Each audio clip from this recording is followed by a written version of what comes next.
Happy Friday, everyone. And I'm so glad you got to join me today because I'm sharing an interview that I had last weekend with Brad Miller. He's a really outspoken member of our community. He's done a lot to raise awareness about Becker muscular dystrophy.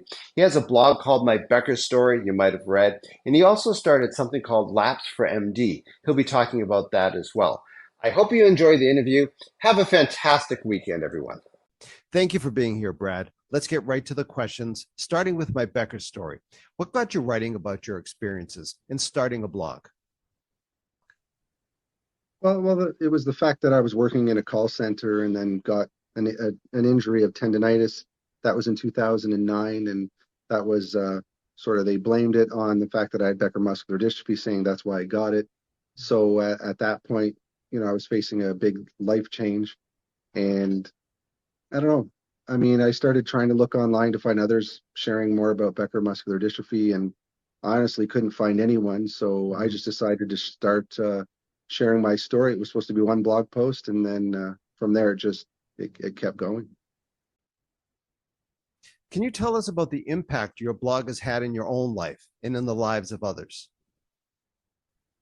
Sure. I mean, the first thing it did was open the door to so many people to who are going through the exact same things of me, all at various stages. And I met a whole bunch of people, and some was local and a lot in the UK.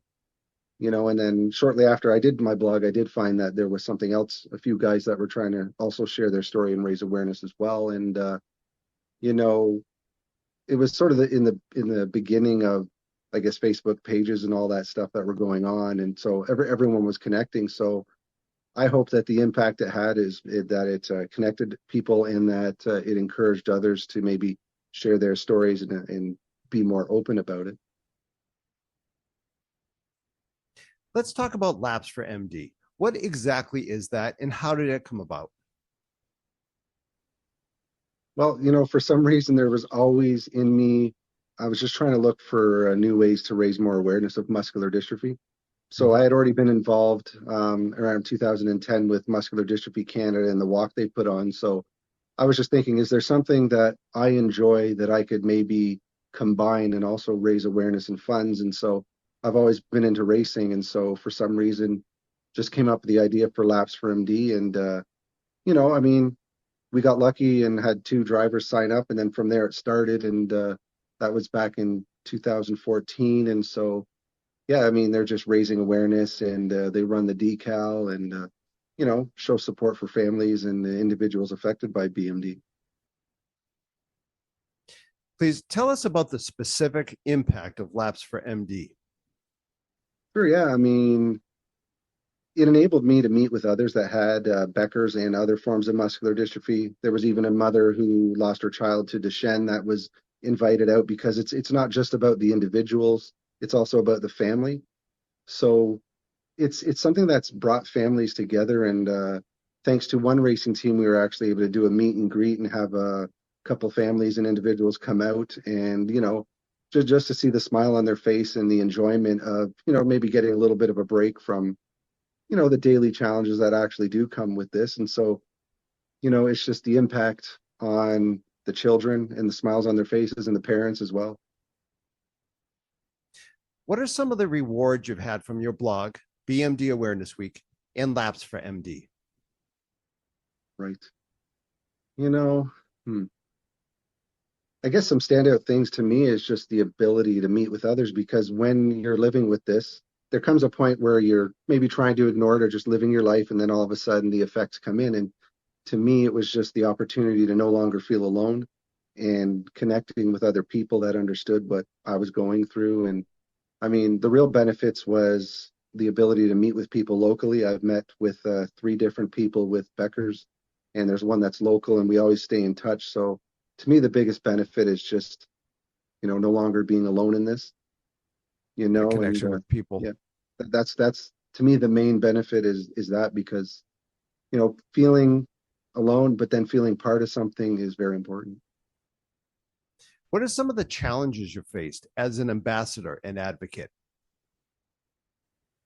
Well, when you start sharing your story and I mean, opportunities might come like when I do stuff with Muscular Dystrophy Canada. I remember they asked me to be a walk ambassador, which I did, and you know, I What's that was again? Oh, what did you call it? Oh, walk in? it was a walk for muscular dystrophy that they have. I see. It's a yearly thing locally. So they asked me to be the ambassador to help raise awareness one year, and so that involved me speaking in front of the crowd. And I mean, for some reason, if I'm outdoors, I can speak fine, but there were other opportunities that came to go speak about muscular dystrophy within organizations. But for some reason, when I'm trapped in a room or I feel like that, I get all nervous. And that's been the biggest challenge is just coming over public speaking if it's in certain situations. What advice would you give to someone with BMD who wants to make a difference? They want to be active and advocate for people with Becker muscular dystrophy. Me, it all comes down to one thing, and this is what I was just be yourself, be open and honest. Don't be afraid to share the hard moments because again, we can learn from everything. I mean, obviously we have good moments, we have bad moments, and we can learn from both. And the other thing is, if you start, just don't give up. I mean, it takes time to build the following. It takes years, and I have seen a few people come in and try and raise awareness, and maybe it started a bit slowly, and they give up too soon. It's just about persevering and staying at it, knowing that what you're doing, even if it's just one person, benefiting from it, it's a good thing. And finally, what are your hopes for the BMD community? Well, I just want to, I mean, the big thing is working together. I mean, we do live in a society now with social media where we feel like we have to get our likes, we have to get our follows, we have to get this. We've just got to really join together as a community and support each other. And that way, more things can happen and we can all start making a difference. Before I let you go, what's the best way to keep up with you? Yeah, so on Instagram, it's at my Becker story. And as far as the blog, it's mybeckerstory.blogspot.com. And then also on Facebook, you can just look up my Becker story. And another thing I'd like to mention is that I have been actually working on a book that I hope to release soon about Becker, but it's gonna help raise awareness and hopefully show others that whatever your talent is, just to try and use it. If it's writing, if it's music, poetry, just keep at it. You gave us a scoop here today. Yeah. Brad, thank you again for being here and all that you do for our community. Thank you for making a difference.